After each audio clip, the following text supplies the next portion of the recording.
দূরত্ব প্রায় ৭৫ কিলোমিটার, কিন্তু বহরমপুর সাঁইথিয়া রাজ্য সড়কের অধিকাংশটারই বর্তমানে এই অবস্থা। এক হাত অন্তর বড় বড় গর্ত, বলা ভালো মৃত্যু ফাঁদ। রাজ্য সড়কে চলতে গেলে প্রতি পদে অজানা বিপদের হাতছানি।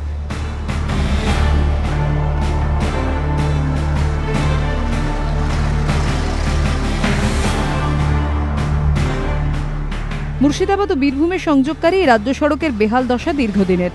কান্দি থেকে কুলি পর্যন্ত ১০ কিলোমিটার রাস্তার অবস্থা সবচেয়ে ভয়াবহ। সাধারণ মানুষের অভিযোগ, প্রতিবাদ হলেই রাস্তায় তাপ্পি পড়ে, কিন্তু মাস ৬ গেলেই আবার জেকে সেই। যাতায়াত করতে গেলে অ্যাক্সিডেন্ট ভয় থাকে সবসময়। এর আগে একটু ভালো ছিল, রাস্তার কন্ডিশন ভালো করার পরে ৩-৪ মাস ঠিক ছিল, তারপরে আবার যাকে তাই। নিত্যযাত্রীদের মতোই রাজ্য সড়কের এই বেহাল দশায় ভোগান্তি বাড়ে রোগীদেরও।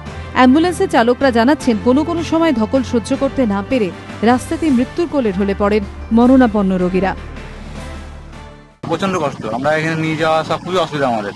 এখানে পেশেন্টগুলো যখন ফোন করে তাদেরকে আনতে যাওয়া, তাদেরকে পৌঁছে দেওয়া, আমাদের মানে প্রচন্ড কষ্ট, মানে পেশেন্ট নিয়ে যাওয়া মুশকিল করে আসতে হবে। এমনকি রাস্তা পেশেন্ট মারা যেতে যায়, মারা যায়। রাজ্য সড়কগুলির মেরামতি ও মানোন্নয়নের লক্ষ্যে স্টেট হাইওয়ে অথরিটির গঠন করেছে রাজ্য সরকার। প্রশাসন সূত্রে খবর, ইতিমধ্যে বেশ কিছু পরিকল্পনাও নাকি গৃহীত হয়েছে। কিন্তু সেসব কি কাগজ কলমেই বন্দী হয়ে থাকবে? প্রশ্ন সাধারণ মানুষের। অনির্বাণ বাগচির রিপোর্ট, এবিপি আনন্দ, মুর্শিদাবাদ।